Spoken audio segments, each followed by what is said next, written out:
First things first, the Packers have won 7 straight. Their tight end, Mercedes Lewis, will join us in a little bit to preview a huge matchup with the Kansas City Chiefs. Rams made another blockbuster deal yesterday, acquiring Von Miller. Do they now have the scariest defense of all time?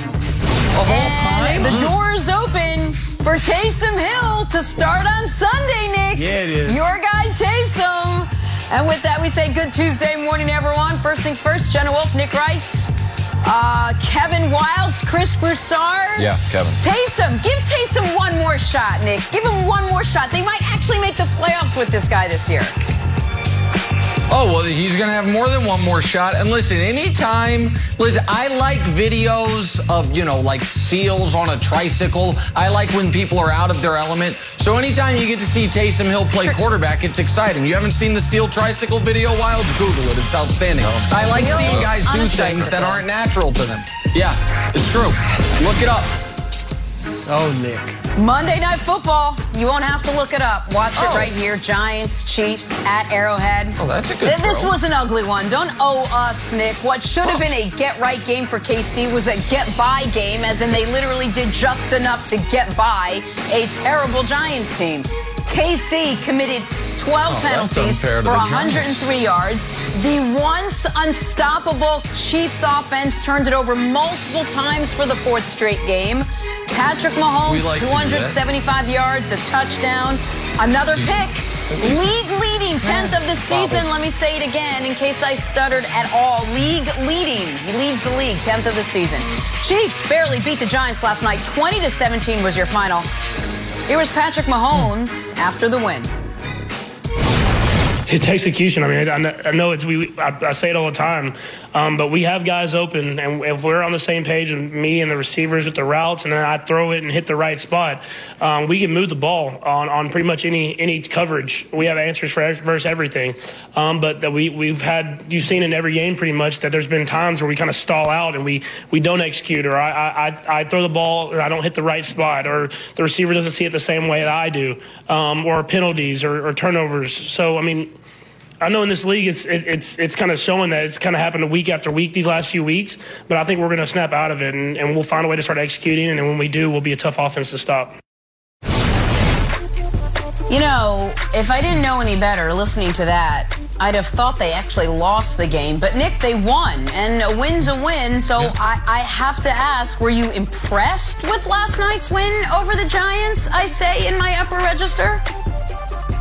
Well, that's so funny you say that, Jenna, because the way you felt listening to Mahomes is the way I felt and America felt, I'm sure, listening to your introduction. All these terrible things the Chiefs did, all the terrible play, the terrible numbers, yet you wake up this morning after a late Monday Night Football game and you're like, oh, they won. So it's a little maybe misleading for folks that are just waking up to us. But yes, the Chiefs did win a professional football game. And listen, the other guys get paid too, America. And that New York Giants team's a little better than their record suggests. I've said this all along. Joe Judge, it's a tough coach, kind of going in the right direction. And I'm just telling you, it's a good defense. It's a good defense. Oh, I don't know. Look at the Giants. All they did is beat Broussard's beloved New Orleans Saints. So was I impressed with the Chiefs yesterday? No, I was not impressed. Was that game closer than it should have been? Of course, it was closer than it should have been because the Chiefs are far better than they've shown over these first 2 months. But now we are at a very nice point in the season where we no longer have an exact midway point because of the 17 games, but 8 games still feels like it. So there's a team in the NFL, and I'll tell you, the team's the Chiefs. They, through the first half of the year, for part of it, had a historically bad defense. Same team is on a historically high turnover rate throughout the season. As Jenna mentioned, multiple turnovers seemingly every week. Their quarterback, who going into the year was the unanimously considered best player in football, #1 ranking on the NFL 100 list, after in his first 3 years of football was held under 21 3 times in 3 years, has been held under 21 3 times in the last 4 games. And, oh yeah, by the way, they played a brutal schedule. The Chargers, the Titans, the Ravens, the Browns, the Bills. basically every good team in the AFC aside from the Raiders and Bengals, who are coming up later. And despite all of that, Broussard, they sit there at 4-4. A game out of first place in the division. The same number of wins as the Chargers. Same number of wins as the Browns, as the Patriots, who Wilds is so excited about, who you guys explained to me yesterday about how the Patriots are dangerous. The 4-win Patriots are dangerous. And so while, Broussard, I was not impressed with the Chiefs yesterday, here's what I do know. They play the Green Bay Packers on Sunday. They are favorites in that game. Slim favorites, but favorites nonetheless. And if they win that game, then all of a sudden they're playing the Raiders for first place in the division, and all is forgotten. They somehow survived what was the worst month of defense of the Mahomes era, which was followed immediately by the worst month of offense of the Mahomes era. Despite all of that, they're 4-4. Fresh start, game out of first place. So no, I wasn't impressed last night, but I am hopeful and optimistic about the rest of the year, my friend. That was impressive, Nick. I mean, the mental gymnastics, the verbal gymnastics you just put us through. I feel like I was following you on a maze, man. That was impressive. And look, I like to make fun of Nick and his Chiefs. But Nick will remind you, and I'm going to go ahead and remind you before he does, I also picked the Chiefs to reach the Super Bowl. So I've got skin in this game as well, all right? So I'm hoping for a turnaround myself. But like Nick, no, you couldn't be impressed with this, all right? Not in the least bit impressed, all right? It looked last night like two bad football teams playing. That's really what it looked like. Correct. It was a dull game. It looked like two bad teams. And Nick, you mentioned the Packers. If the Chiefs play this way against Green Bay, Las Vegas, and Dallas, their next 3 games, they'll lose all 3, and their season may be over. All right, they had 12 penalties, 2 bad turnovers, 4 times they punted against a bottom 10 defense in the NFL. They scored 6 second-half points. This was bad. And if it wasn't for an O'Shane Zimenez offsides, then that last drive in which they kicked the game-winning field goal may end in another interception, and they lose the game. I have to jump in. Hold on, because this is the same thing the broadcast was doing. If the Manning cast got it right, the main broadcast didn't. We all have to acknowledge, Mahomes, you can see it. He sees the guy jumps. He's looking at the ref to see that he throws the flag and knows he has a free play. The broadcast was trying to act as if that pick would have been thrown no matter what. Hold on. Broussard, Wild just being condescending. That's fine. I get it. I understand it. We all know, Broussard, do you agree with me that Mahomes did that knowing that the flag had been thrown? Tell me. I thought it was obvious. Peyton thought it was obvious. Okay. Maybe. All right, but obviously he's made some bad decisions. That would have just been yet another one. So then there's the taunting call. There's a taunting call on the Giants player as well that helped out the Chiefs. So the bottom line is they didn't play well. Now, Nick, I'm going to end on a high note. All right, and I'll toss it to you next, Wilds. There were some positives. Patrick Mahomes did take the checkdowns, right? He completed 15 passes behind the line of scrimmage. That's the most since 2016. People may mock that, but the fact is, it was showing growth in him. I mean, he didn't force the long ball because the defense wasn't giving him. For the first time this year, he kind of took what the defense gave him. He took the check down. It didn't look great. It didn't look Mahomes-esque. But it was ultimately effective. And then, Wilds, it took them 59 minutes. But finally, Frank Clark and Chris Jones responded to the Bud list. And they got those sacks at the end of the game in the Giants' last possession.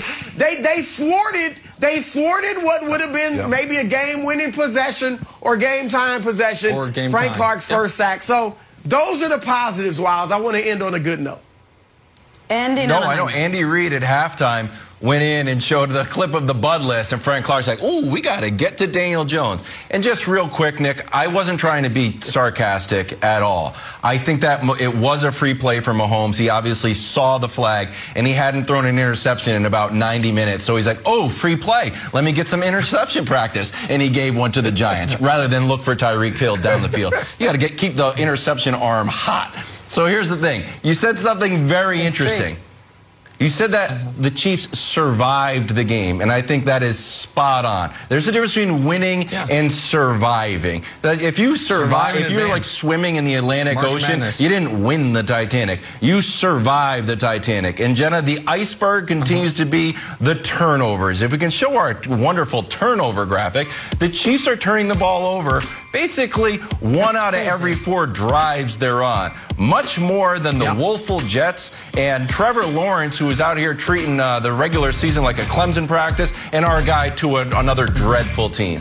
So like Broussard said, Jenna, there's 2 official turnovers, including this one. This is actually like a low-light highlight. Little Josh Allen move, jumping up and throwing it. It's a turnover. Kelsey dropped the ball. Mahomes dropped the ball again, but it was recovered by the Chiefs. And, of course, we had the interception practice that didn't count. So, look, as long as you guys keep turning the ball over, I think you'll always be in trouble. Maybe it'll regress back, because I actually do want you guys to be good. But this is a major issue, and every week you're like, we'll get better, we'll get better, we'll get better. It's been 8 weeks of this, so I'm not sure it's going to get better. Of course it's a major issue. Of course it's a major issue. But that graphic makes me feel good, because you're right about one thing. It's the Chiefs and 3 of the 4 worst teams in football. The Texans, or I'm sorry, 3 of the 5. The Texans and Lions should be, are the other 2 awful teams. But the Jets, the Jags, and the Dolphins are terrible. And no, I don't think the Chiefs are going to continue on that. But I want to say one last thing here. Because Wildes and I argue about a few things sports-wise. One of them is he is just a diehard quarterback wins guy. And I say that's not a stat. True. Wildes, quarterback wins. But I am a team wins guy, because it's actually all that matters. And the woeful Chiefs with their woeful defense and the woeful turnovers and Mahomes getting confused. Team wins. They have 1 fewer than the great Buffalo Bills.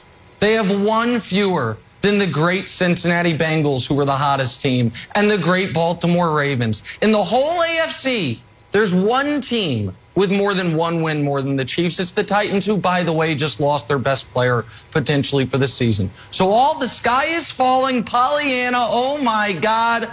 A game back, America, with Aaron Rodgers coming to Arrowhead as an underdog. To quote Aaron Rodgers. Can't wait.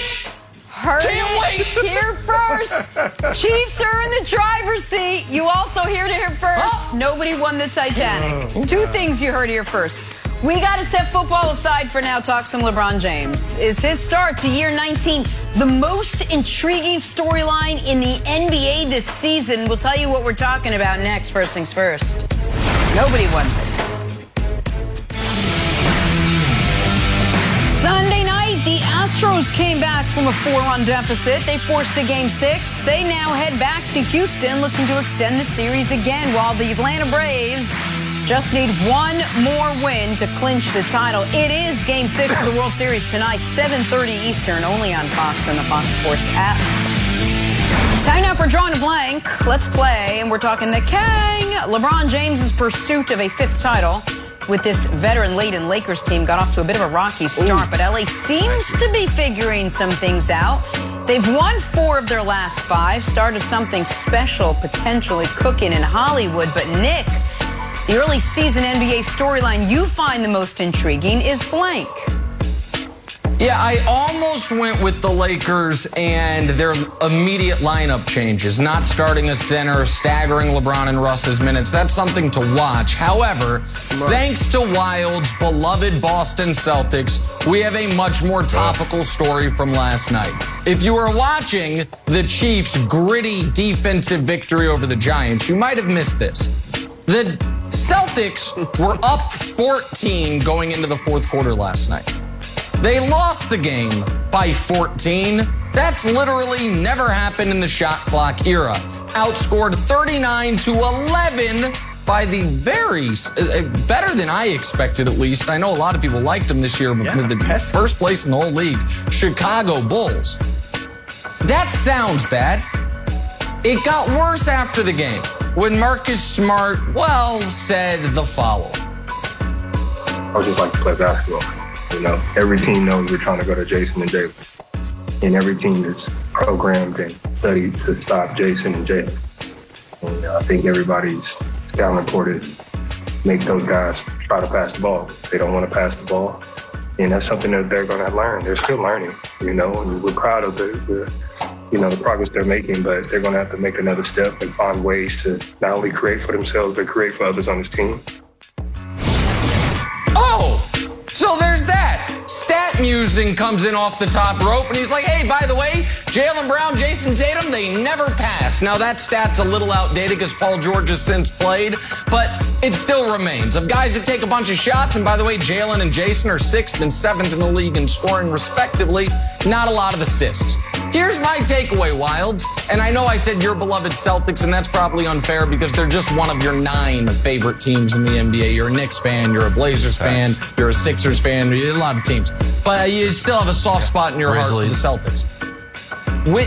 When did Marcus Smart become an elder statesman that's allowed to say things like, Jason Tatum and Jaylen Brown are still learning, and we're proud of them? Huh? I understand you're 27 years old and Jaylen Brown is the ripe young age of 25. But if I'm Jaylen Brown and I see this quote and I'm like, hey, Marcus, you and your 8 points per game on your 3-point shooting, that's the worst you've had in 4 years. Zip it, buddy. I'm not the problem here. And the idea that we would be cooking more if we had more Marcus Smart, one-on isolation plays. They didn't even run that for Marcus Smart at Oklahoma State, much less in the NBA. So I don't know why Marcus Smart decided this is, the hill he wants to climb. I wonder how new head coach Ime Udoka is going to deal with it. But this is all bad for your Boston Celtics, my friend, who are a bad basketball team. Look, there will be no Marcus Smart slander. Marcus plays the Draymond role of heart and soul and vocal leader, largely because no one else wants to take it. The fact that he had to say this to the media this early in the season shows that there are foundational cracks in the Celtics franchise that haven't been fixed. They've been plastered over. Guys, you are in a rebuild. And you have to make roster changes, not front office musical chairs. There's a real problem in Boston, and they're not willing to make a move. We're this early into the season, you have this type of stuff coming out, it's a disaster. So anyways, let's move on down to 95 for one of my other favorite teams, the old Philadelphia 76ers. So I was a proponent of Dame Day. I wanted Damian Lillard's jersey to be risen to the rafters as Dame says, maybe another first-round exit courtesy of Donovan Mitchell and the Joker is not the way I should end my career. Philly showed him love. Take a listen. Is capable of, just leaves defenders so vulnerable.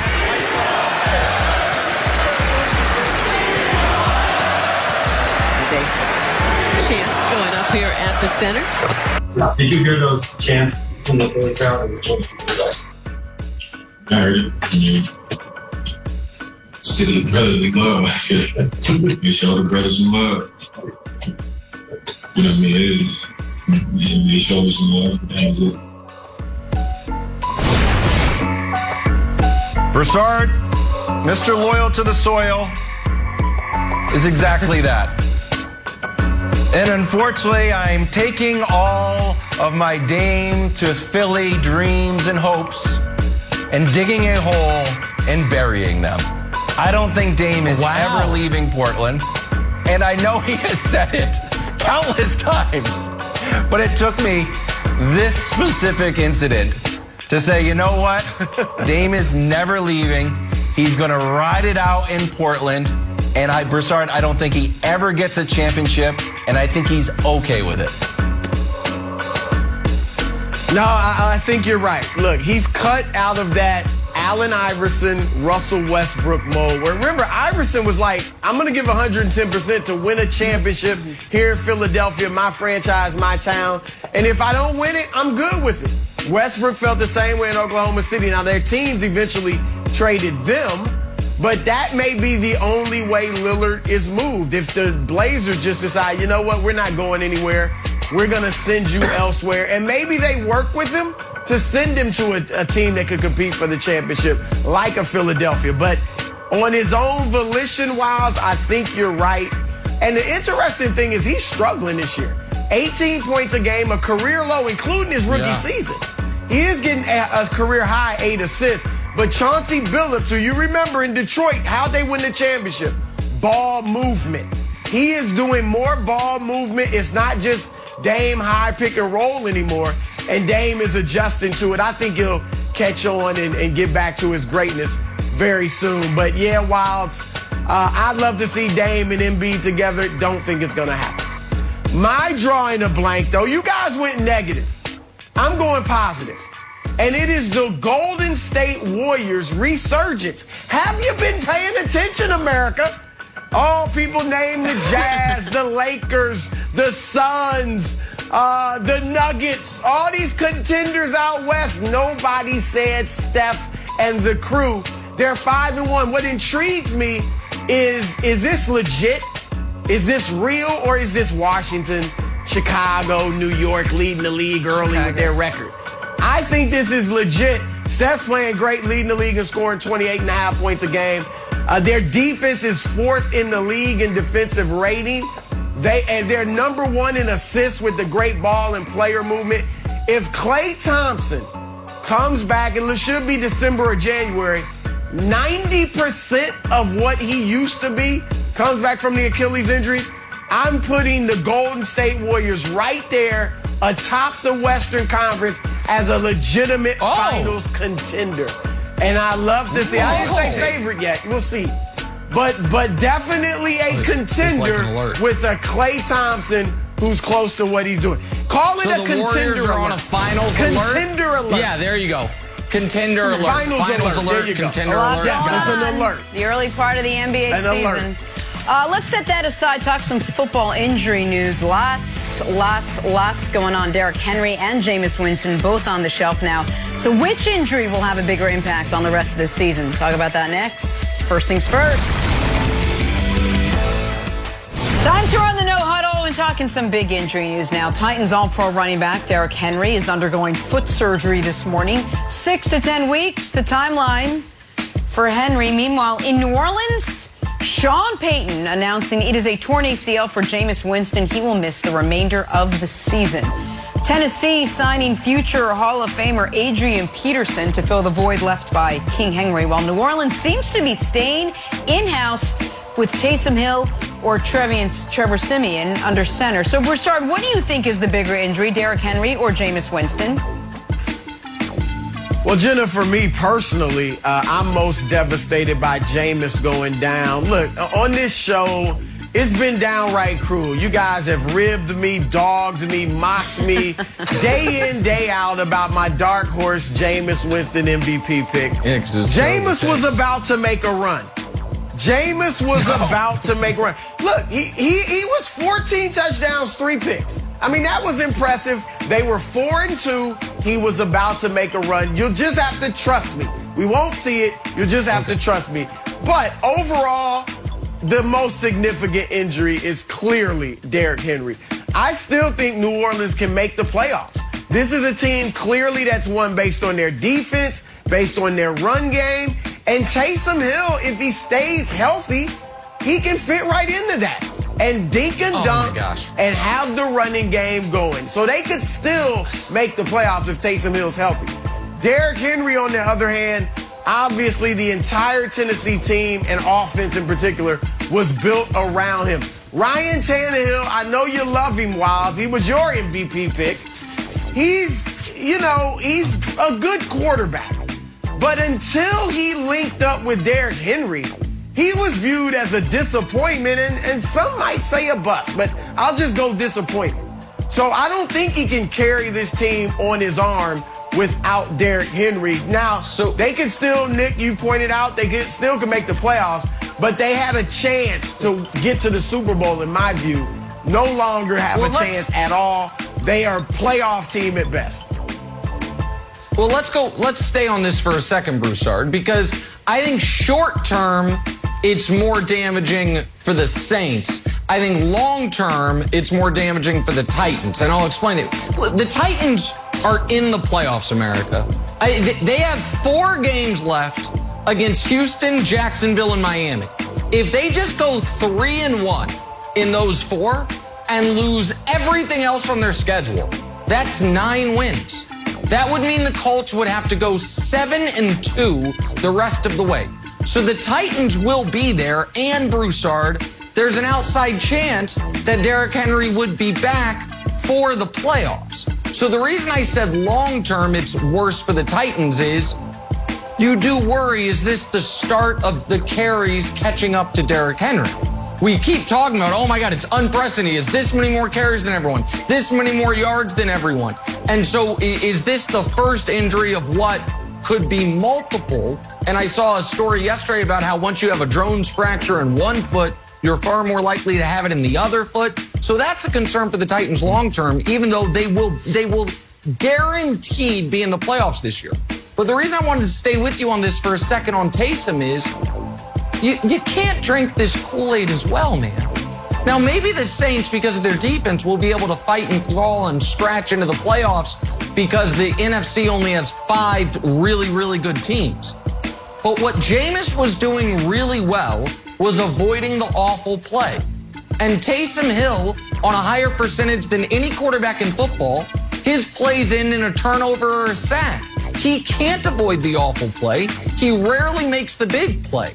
Like, to me, the Saints are dead in the water unless they go get Phillip Rivers. And again, 5-2, they might still be able to make the playoffs, but they've got no shot of doing anything with Taysom Hill as their quarterback. You believe that, right?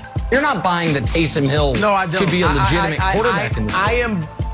I don't think he's like a long-term answer at the position. But can they win games with him the rest of the season at quarterback? Sure. They were 3-1, Nick, last year. I get it. 2 of the wins were over your beloved Atlanta Falcons, who just aren't that good. All right. But still, they went 3-1 last year with him. He completed 70% of his passes, 4 touchdowns, 2 interceptions. Like I said, what they did with Jameis was cautious football. Do that with Hill. He'll add to the running game. I definitely think they can win games with him. No question about it. All right, let's get back to KC now. Giants-Chiefs Monday Night Football. Big Blue had to burn a couple of timeouts in the first half after some communication issues, which Joe Judge explained after the game as part of an ongoing battle he's having with headsets. Take a listen to this. What happened on the timeout there in the first half? The headsets are going out. No, we're having headset issues. This happened in every game so far. So we deal with the league, and they keep telling us there's different software updates or whatever it is. But we had to call 2 timeouts today because we're trying to send the deals in personnel-wise, and you got half the headsets aren't getting a reception.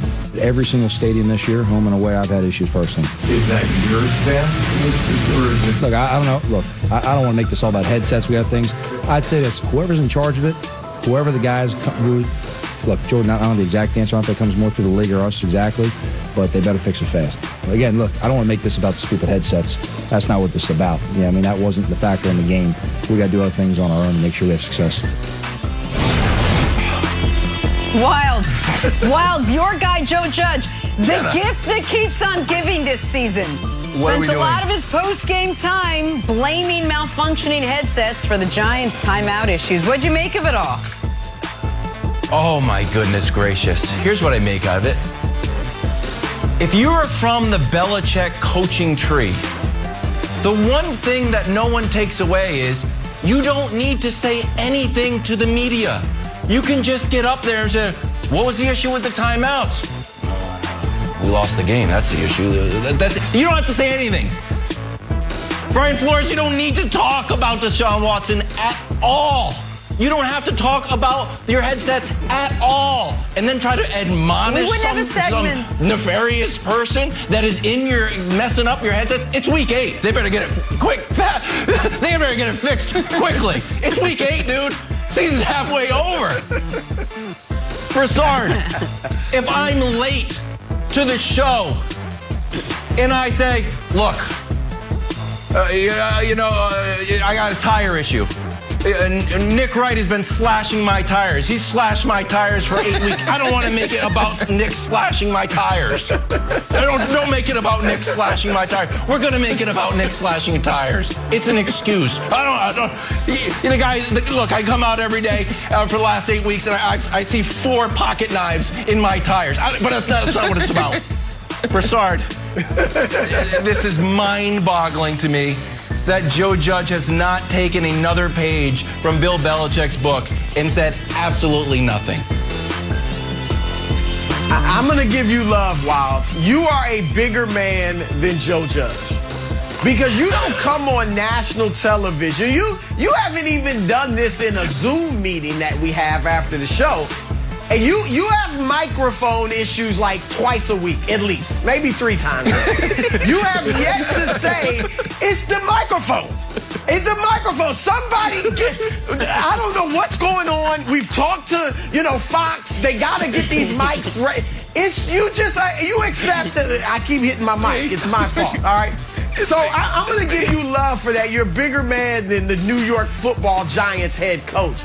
2 things quickly.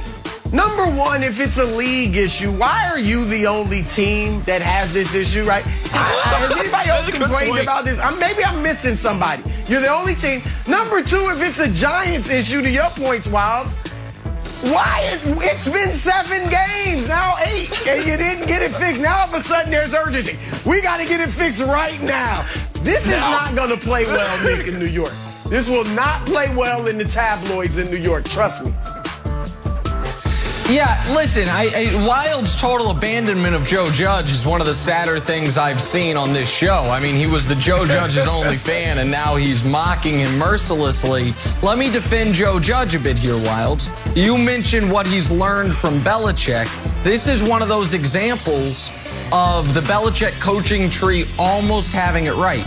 He brought over the guy, I'm not going to, Judge didn't name him, I'm not going to name him, but he brought over the guy whose job it is to mess with the headsets. The other way. He just forgot to communicate. Backfire. It's supposed to be the other teams. The other team's headsets are the ones we short circuit. The other team's communication strategy is the ones we mess with in New England, not our own. So that guy every week is like, I'm crossing the wires like old Billy taught me. Yeah. But it's just he's doing it for the wrong team. So he's just he's almost there, Jenna, just not quite. I mean, that's what happens. Like the Patriot way, but not exactly right. But the unpatriot. It's like Dr. 8 weeks Thunder. in. We got to get to the bottom of this, for sure. But no. Time for Nick to hand out some NBA medals. Hey, Paul George had it going last night against his old team. The Thunder scored 32, including 15 in the 4th, to help Broussard's Clippers rally to their 2nd win of the season. Number 2, Broussard. Hey. But PG just missing out on a medal. Nick, which 3 guys did it better last night? Well, Jenna, thank you for asking. Much like the tiers, the medal stand just drips in objectivity. There are no agendas, and so a bronze medalist goes to a player I've been incredibly hard on over the years, Andre Drummond. No Joel Embiid, no problem. Andre Drummond says, hey, Nikola Jokic, you think you're a fancy passer? How about I drop 7 dimes, add 5 steals with Embiid sitting for a game? Andre Drummond, good job by you. Silver medal, OG Anunoby. The Raptors had a fraught last few seasons.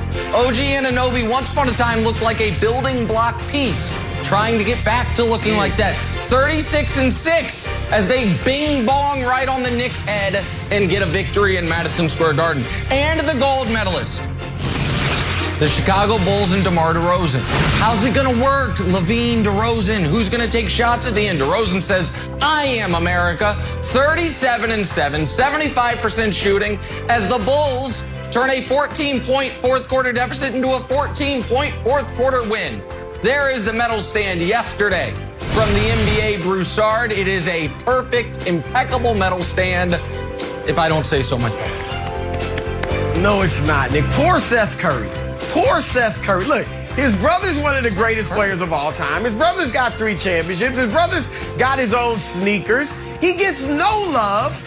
He toils in anonymity. And then last night, he finally, 23 points to carry the Sixers to victory without Joel Embiid, without Tobias Harris, of course without Ben Simmons. And you give it to Andre Drummond? 14 points? Yeah.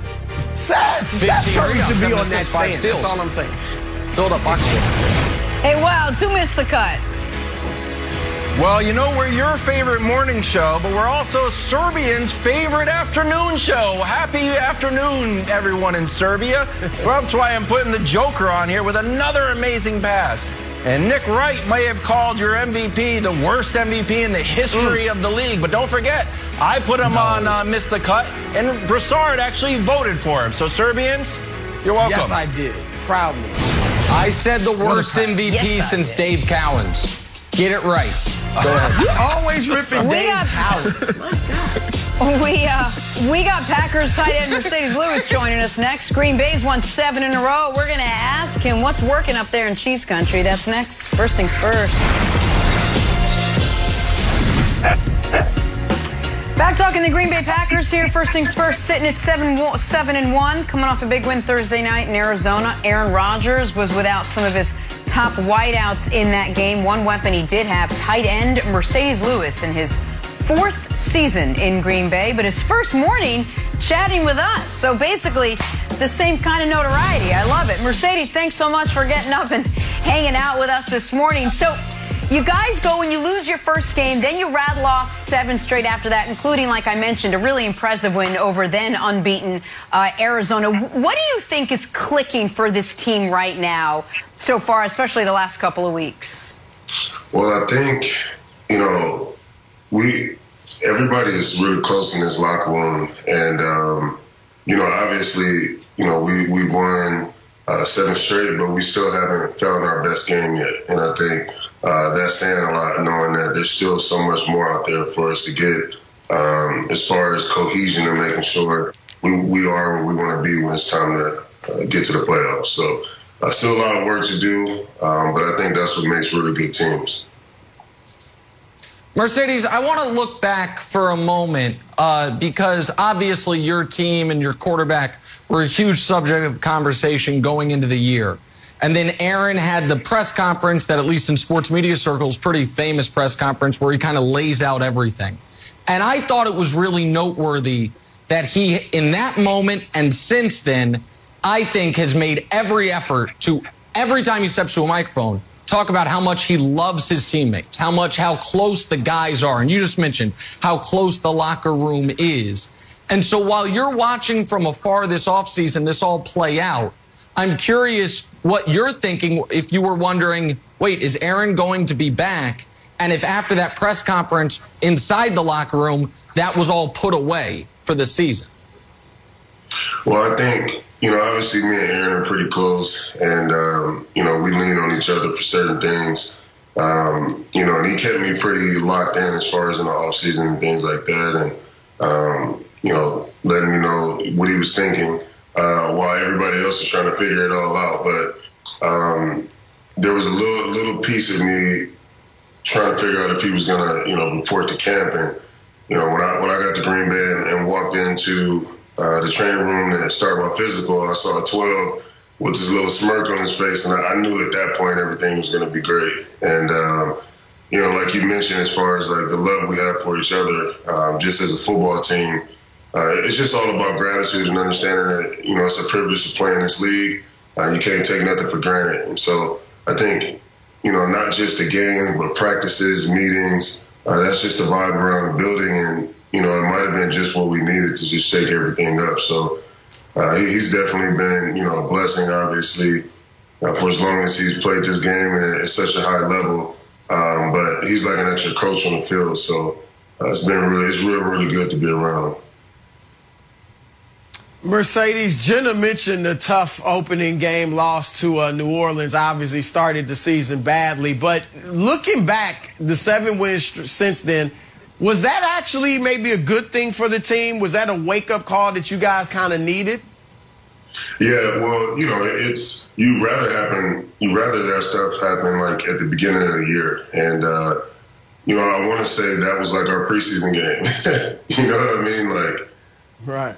Not really locked in as far as who's going to play next to who, trying to figure out what guy's going to be shuffled in, you know, and with the O-line. But it was definitely what we needed at the very beginning. You know, humble pie is the best pie in this league, especially if it happens earlier than late. So it's just been keeping us on our toes and understanding that, like I said before, you know, nothing is guaranteed. The parity in this league is so small, so the margin for error is you can't take that for granted. And you know, every week we work at it and want to get better every day, and that's what we're doing. So before the season started, Aaron and Devontae both tweeted or Instagrammed Scottie and Jordan pictures. And the narrative was, oh, this is the last dance. A little beef with management, maybe up against some salary cap issues. And that sort of was a storyline, and then it kind of went away once you guys started to win a lot of games. Is there still a last dance vibe in the locker room? Is that something that you guys have taken on, or is that a media creation? I mean, I think it's maybe more of a media creation, but they had to get it from somewhere. And obviously, you know, when Aaron and Devontae posted those pictures, that's where they got it from. And I think it's more of a mentality, meaning that, you know, you never know when this thing is going to be over. So you got to take it in stride and have fun doing it. So we definitely in the building. That's not the feeling. We've just been focusing on getting better every single day and, you know, enjoying the process, because that's all you can control. The wins and losses, we don't have control over that, but how you approach the game, the journey, the process, we do control that. And so we're just trying to do that to the best of our ability. Mercedes, I want to piggyback off something that Wildes just asked. Nick mentioned we've seen a lot more of Aaron Rodgers opening up in the press conferences. He's been pretty open about you guys. But you've been with him now last season, this season. What's he like? Is he more focused and driven? Is he more relaxed? I mean, beside the hair let down, which we found out was for a Halloween costume, I'm just curious, how, you know, what the change in Aaron Rodgers has been coming into the season. I can't tell if he's super focused or if he's a little more sort of, I'm letting my foot off the pedal because things are going really well. I would say it's a mixture of both. I think A-Rod has always been focused, but I think, you know, just his mentality of not, you know, why so serious, so to speak. You know, let's have fun doing this. And, you know, him and LaFleur relationship is, you know, 1 year better now. So they're on the same page as far as what they want to get done. When I explain to, like, my friends and family of how, you know, because they always ask me about the playbook, right? And, you know, LaFleur is a football geek, and so is A-Rod. So, you know, LaFleur has his own playbook, and A-Rod has his separate playbook, and they just, you know, they merge it when it's time to go out there to win games. So, in a way, he's more, I would say, relaxed. But I think that's helped his focus, so to speak, if that makes sense. Yeah. It's just, it's different, man. It's different from, you know, the 3 years, you know, that I was with him before. This year is just more, I don't know, man. It's hard to pinpoint it, but it's just more relaxed. It's been a joy, for sure. For sure.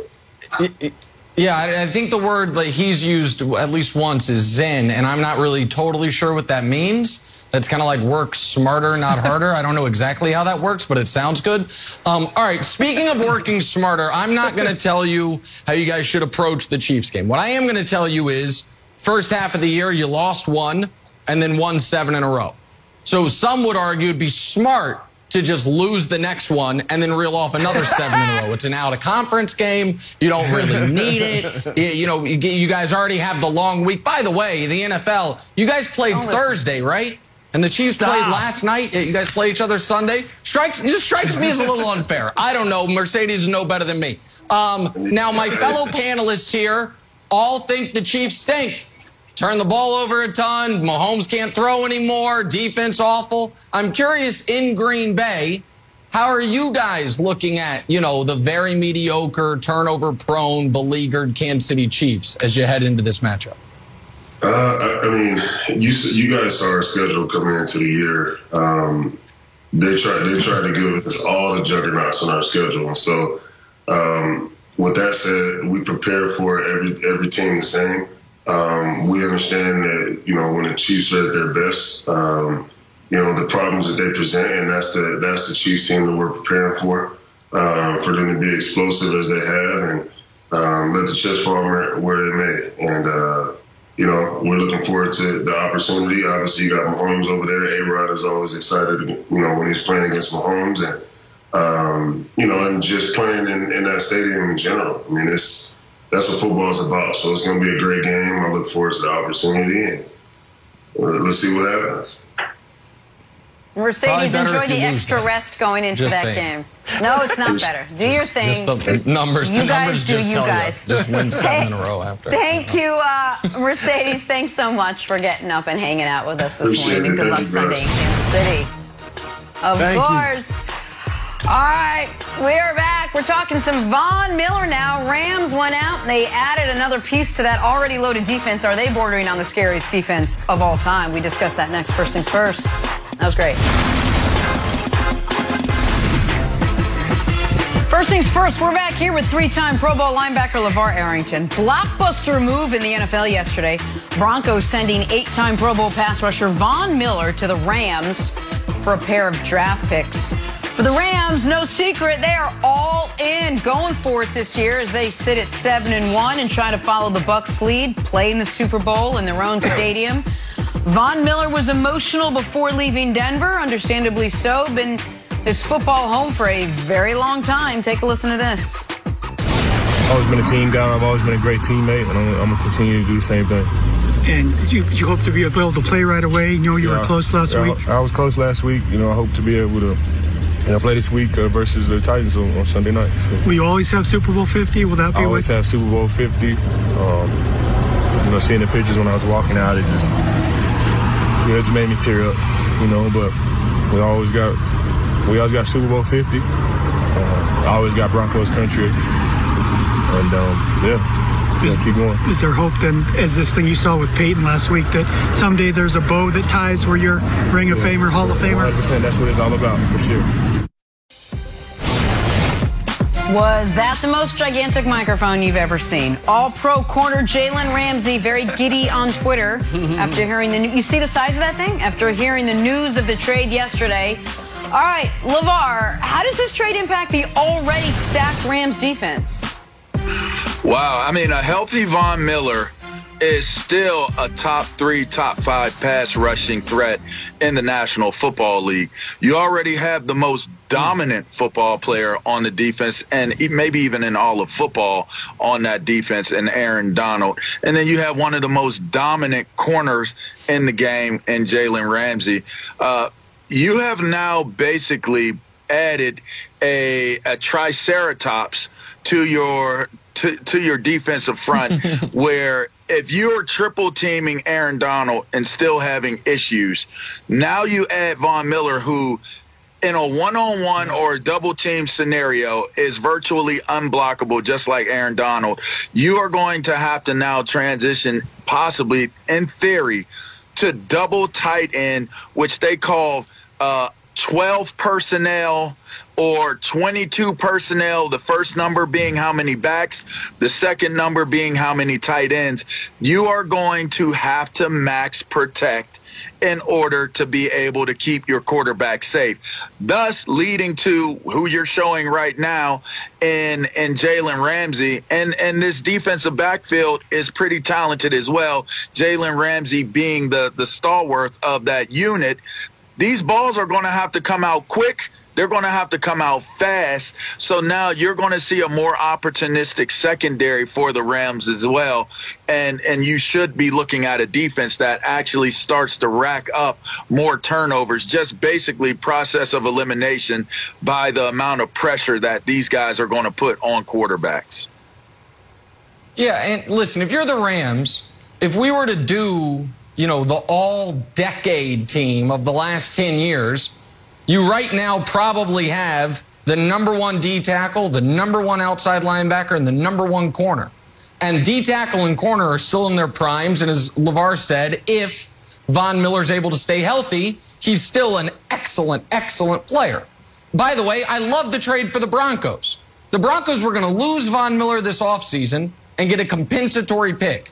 Instead, they trade him away and get a 2nd and a 3rd round pick. The Broncos management knew they were not winning anything this year. So this is a great trade for the Broncos long term. For the Rams, I understand why they did it. But we cannot act like there is not risk associated with it. And so, Broussard, I'm going to tell a very quick story about a friend of mine. I have a dear friend who's an inventor. And he was just convinced, Broussard, he was this close to a game-changing invention. And he quit his job to pursue it. And then he maxed out all his credit cards to pursue it. And he was like, oh, I'm there. And then he took all the equity out of his house to pursue it. And he didn't quite get it. And now, I love him to death, but, he's starting his life over. Because he went all in and lost. And the Rams, very interestingly, put out a tweet. We're all in. And the picture they used was Teddy KGB and Rounders. But the problem is Teddy KGB lost that hand in Rounders and lost all his money.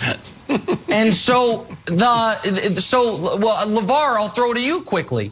The Rams have no cap space moving forward and no draft picks for the next few years, so they can't go further all in. They have no way to do it.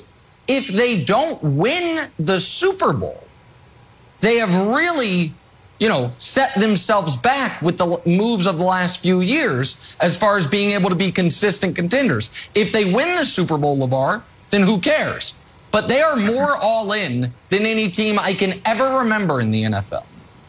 So here's the take, right? Because it's a excellent analogy to use with your inventor friend. And good luck to your inventor friend. I enjoy serial entrepreneurs and inventors. I hope it works out for you, my friend. Listen, the thing about this is you are looking at an all-in scenario because they do not have draft stock with what they're doing, what Les Miles has done. But with that being said, you don't necessarily have to win the Super Bowl. You're all in to win the Super Bowl. If you get a good showing, if you get close to the Super Bowl, if you make it to the Super Bowl, if you don't quite win the Super Bowl, then the value of your players still holds steady, either at that floor level or it grows, right? So you got to look at it. We're using analogies. Look at this analogy of real estate. You could have money in the bank, and that money may not be working for you as well as it would be working if you put it in real estate, right? So look at these players that you have. You just mentioned 3 number 1 guys in the Rams football ring of fame right now, and those 3 defensive guys. Okay, how many draft picks do you think are connected to a trade with those 3 guys?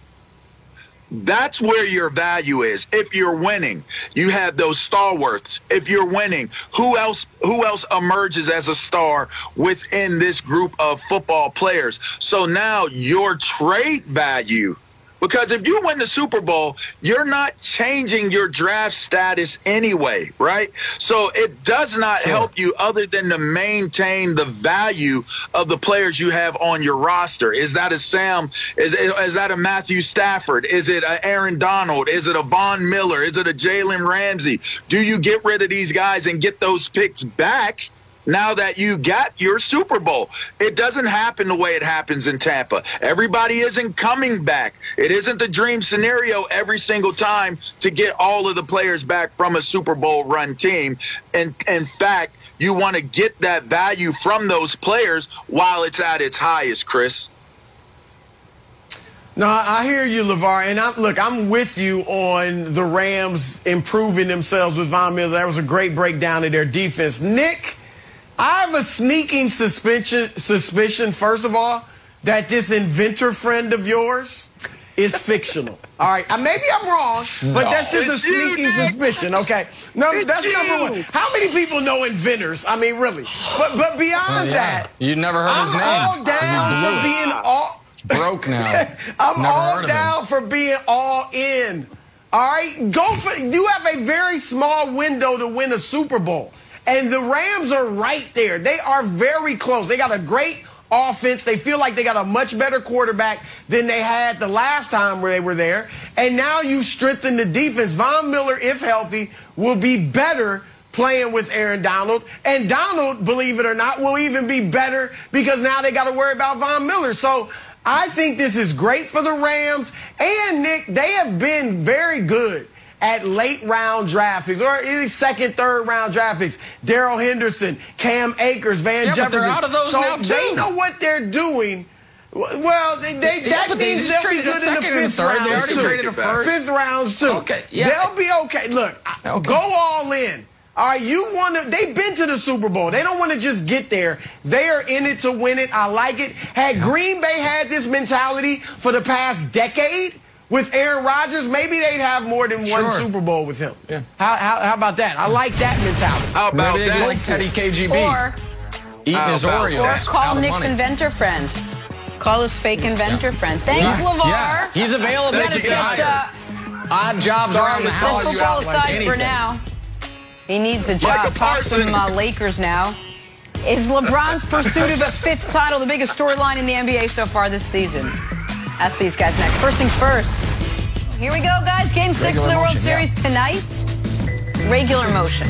No, that's not it. Tell your inventor friend to come up with a better word, Nick. Braves, Astros. It's been a good one. Astros need a win tonight at home to force a winner-take-all Game 7. Our very own Tom Verducci is in Houston covering the Fall Classic. Joins us now to chat a little Game 6.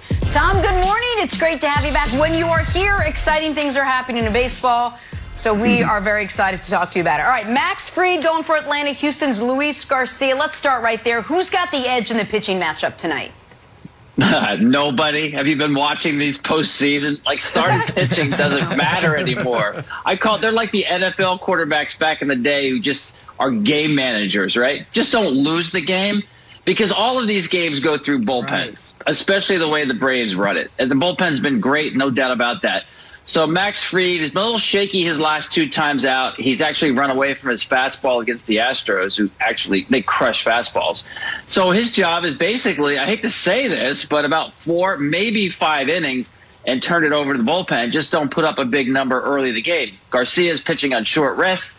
Dusty Baker always keeps a short leash on Garcia. You won't see Garcia throw more than 75 pitches. So, once again, this is going to be a bullpen game. Yeah, if either one of these pitchers gets through 5 innings, their team is absolutely thrilled, which seems so odd for a World Series Game 6, but that's where baseball is, and it's certainly how these two teams have been operating. I'm going to say something that seems like a bold prediction, but it's not. The winner of this game will win the World Series. Well, the Braves, if they win, they by default win the World Series. The Astros obviously have to win the next 2. Here's the reason I feel that way. The Braves 2 years ago, Tom, they're up 2-1 in the NLDS. They lose a heartbreaking Game 4, and then that Game 5, I think we all remember it. It's 10-0 after a half inning. Good night, good luck, good season. Last year, the Braves up 3-1 in the NLCS, and it falls apart on them against the Dodgers. What do you think is the Braves' mentality? Up 3-1, now it's 3-2. If they lose tonight, do you think they could lose tonight and still win the World Series? Because I'm skeptical. I agree with you. It would be very tough. Now, they would have Ian Anderson going in Game 7, okay? And he has been terrific in his young postseason career. ERA of about 1.25 and 7 or 8 starts. So if they happen to lose this game, they can feel good that they're giving the ball to a guy who's fully rested, ice in the veins. So, yes, that will be what they will lean on. But I kind of agree with what you're saying here, because look at the team they're playing here, the Houston Astros.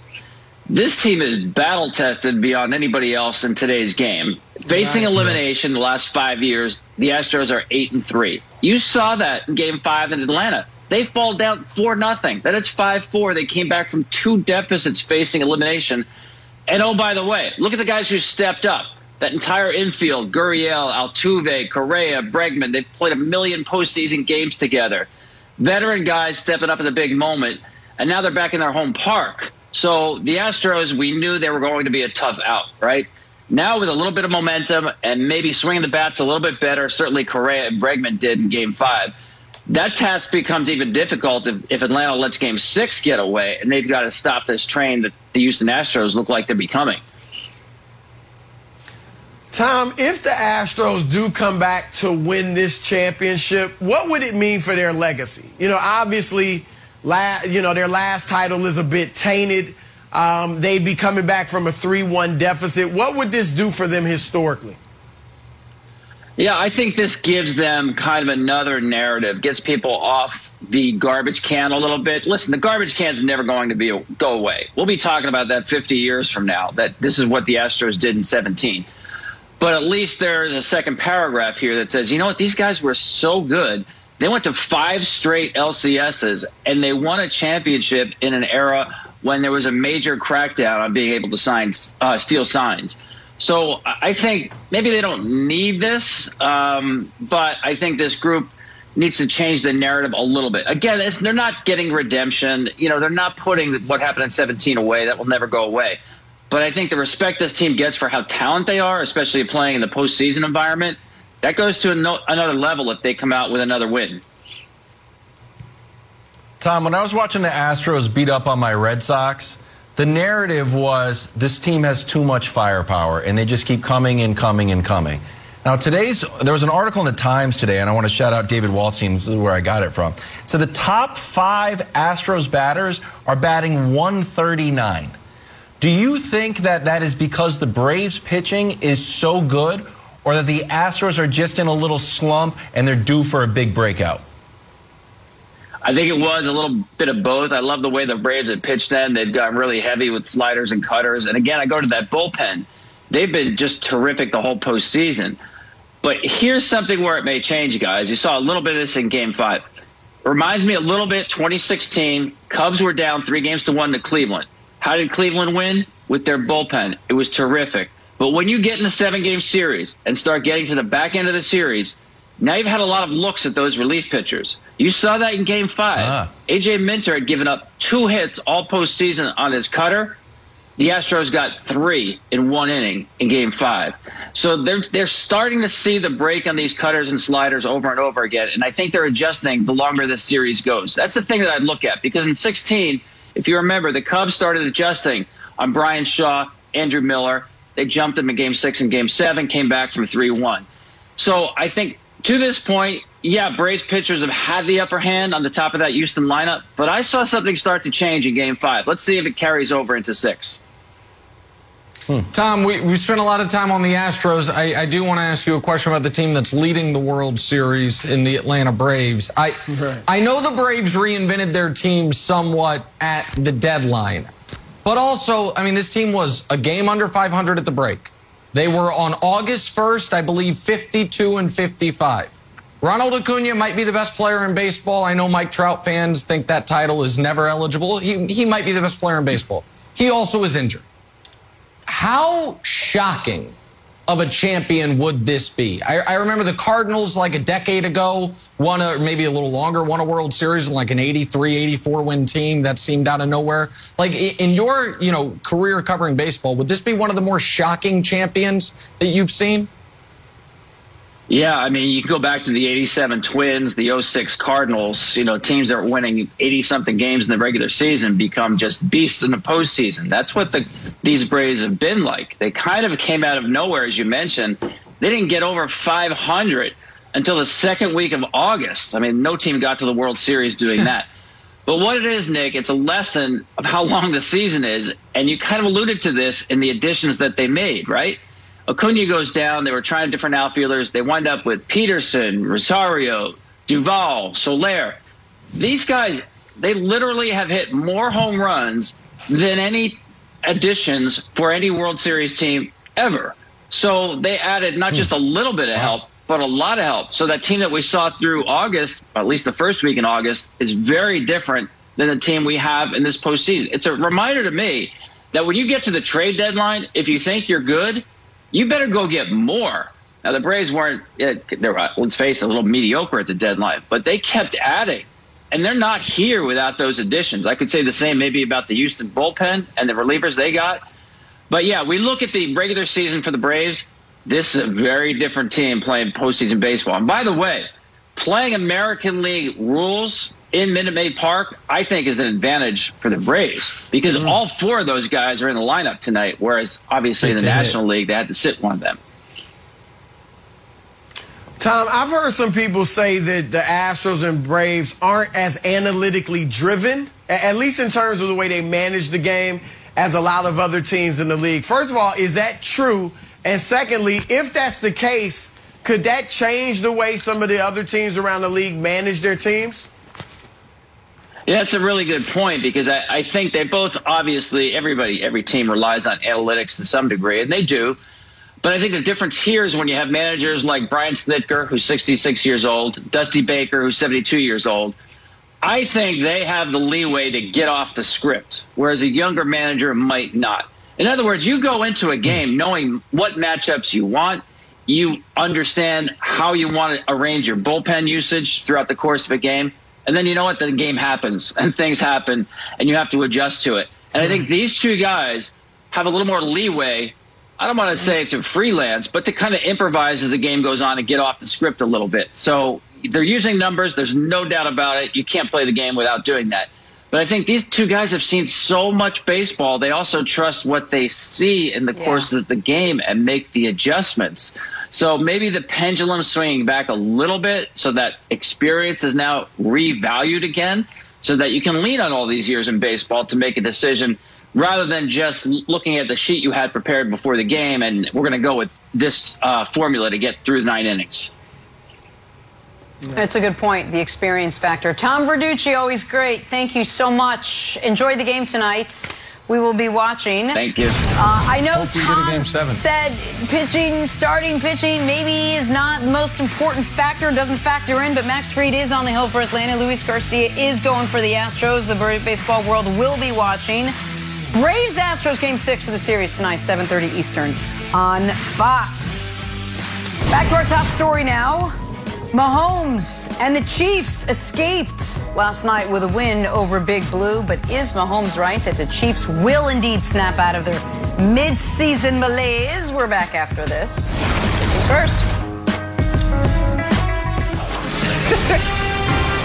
This week, catch a special Fox NFL Sunday pregame show live from Annapolis at 11 a.m. Eastern. Then at 4, one of the biggest games of the year, Aaron Rodgers and the Packers taking on Patrick Mahomes and the Kansas City Chiefs. It all kicks off Sunday on Fox and the Fox Sports app.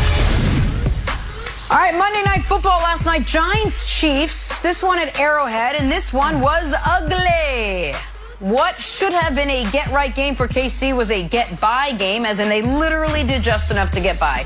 A terrible Giants team. KC committing 12 penalties for 103 yards. These are just facts, Knicks. 12 penalties, 103 yards. The once unstoppable Chiefs offense turning it over multiple times for the 4th straight game. Patrick Mahomes, here's a fact, 275 yards, a touchdown, another pick. His league-leading 10th of the season as the Chiefs just barely getting by the Giants last night, 20-17. Here was Mahomes after the win. It's execution. I mean, I know I say it all the time, but we have guys open, and if we're on the same page, and me and the receivers with the routes, and then I throw it and hit the right spot, we can move the ball on pretty much any coverage. We have answers for versus everything, but that we've had, you've seen in every game pretty much that there's been times where we kind of stall out and we don't execute, or I throw the ball or I don't hit the right spot, or the receiver doesn't see it the same way that I do, or penalties or turnovers. So I mean, I know in this league it's kind of showing that it's kind of happened week after week these last few weeks, but I think we're going to snap out of it, and we'll find a way to start executing, and then when we do, we'll be a tough offense to stop. Nick Wright, I know a win is a win, but I got to ask, were you impressed with last night's win over the Giants? No, Jen, I was not impressed with the win over the Giants, but, you know, as they say in March Madness, you survive in advance, and that is what the Chiefs have done. And I have some questions for Kevin Wildes because he has been, how do I put this kindly, a snarky jackal when it comes to discussing the Kansas City Chiefs. So I'm just going to lay out a scenario for you, my friend. If you have a team that through the midway point of the season has a historically bad defense, that same team is on a historically high turnover pace. That same team's once untouchable quarterback, who was only held under 21 points 3 times his first 3 years, has been held under 21 points 3 times in the last month. And you add to that a brutal schedule, playing everyone that matters in your conference, the Titans, the Bills, the Ravens, the Chargers, leaving a good team out. And you get through that first half of the year and you say, okay, how are we? Oof, we're going to be better. What's it looking like? It's like, oh, those deadly Buffalo Bills have one more win than us. Those Ravens have one more win than us. Those trendy Chargers that everyone loves have the same number of wins as us. It's like, well, what does the marketplace think of us? We're playing a 7-1 red-hot MVP-laden Packers team. Let's open the old Fox bet. Oh, we're the favorites in that game. What would you say? Would you say the arrow is about to be pointing up or it's pointing down? Because that's the Chiefs that I just described, yet you act as if all is lost, all is dead. So I'm just curious why. Game out of first place, despite everything going wrong for them through the first half of the season, my friend. Because you were supposed to be a great team. You were on this very show talking about that you should go 20-0. It's on the board because Travis Kelce, before he started fumbling the ball, was talking about winning, being a part of a dynasty. And Patrick Mahomes talking about winning multiple Super Bowl rings. And now you're sitting here on national TV gloating about beating someone that you claimed was the 5th best quarterback in New York, and you're sitting at 4-4 and you're happy about it. 4-4 is nothing to be happy about, except if you're a Patriots fan and we're on the rise, because you know what? We have a rookie quarterback. We don't have the baby goat. The baby goat who is leading a Chiefs offense, Broussard, that is turning the ball over once every 4 drives. If we can show the graphic, who does that line up with? Other great Super Bowl contending squads? Nope. Robert Saleh's Jets, who has a quarterback controversy out of nowhere. Trevor Lawrence and his big neck, who's treating games like a Clemson scrimmage. And Tua, who's won a handful of games in his entire career. So do I think that you should be happy at 4-4? I guess. But then just let's not talk about you being a Super Bowl contending team. Talk about barely sneaking into the playoffs, and I'd be happy with it, Broussard. Yeah, Nick, it's hard to watch your standards just plummet. This is awkward. It's almost as hard to watch as that game was last night, because that looked like two bad teams. That's what it looked like. I'm excited about this game. I want to see the Chiefs get everything together because, unbeknownst to many, I love making fun of Nick and his Chiefs, but I also picked the Chiefs to reach and win the Super Bowl in the preseason. Yeah, so I would love for them to get things righted. But last night, they just looked like another bad team along with the New York Giants. Now, I did scour and find some positives, Nick, to take from that game. Number one, Pat Mahomes looked different, right? He didn't look like Patrick Mahomes. But what I liked is that what he's been saying the past few weeks, he finally did. He took what the defense gave him. He took the checkdowns. 15 of his completions, this is hard to say, 15 of his completions were behind the line of scrimmage. His longest completion of the game, the 24-yarder to McCole Hardman, was a little tap pass, all right, behind the line of scrimmage. But you know what? If that's what they were giving you, then that's what you take.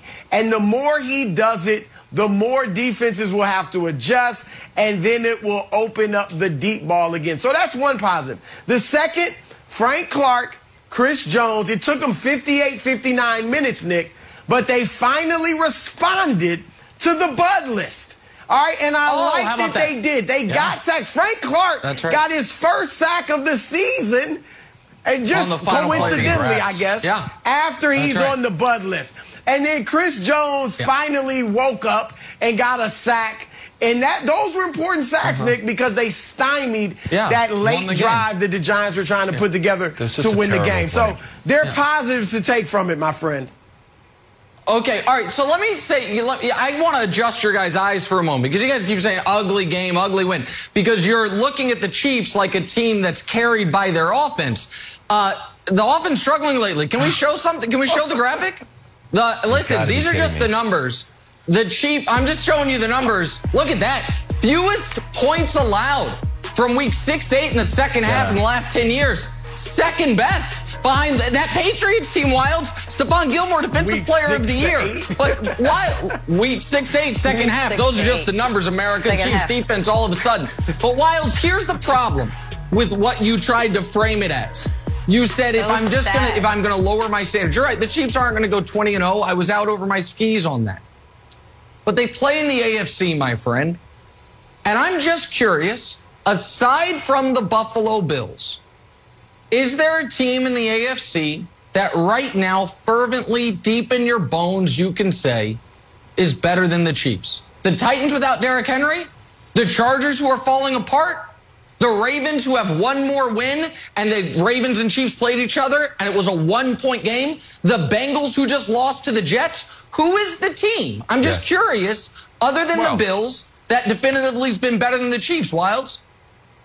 Who? Oh, sure. Well, I think the Chargers beat you, the Bills beat you, the Ravens beat you, and the Patriots, if you guys make it to the playoffs, will beat you. And Jenna, the positive for me is no longer the most toxic fan base, just the most delusional. So I think we are headed in the right direction. And here's what you got coming up.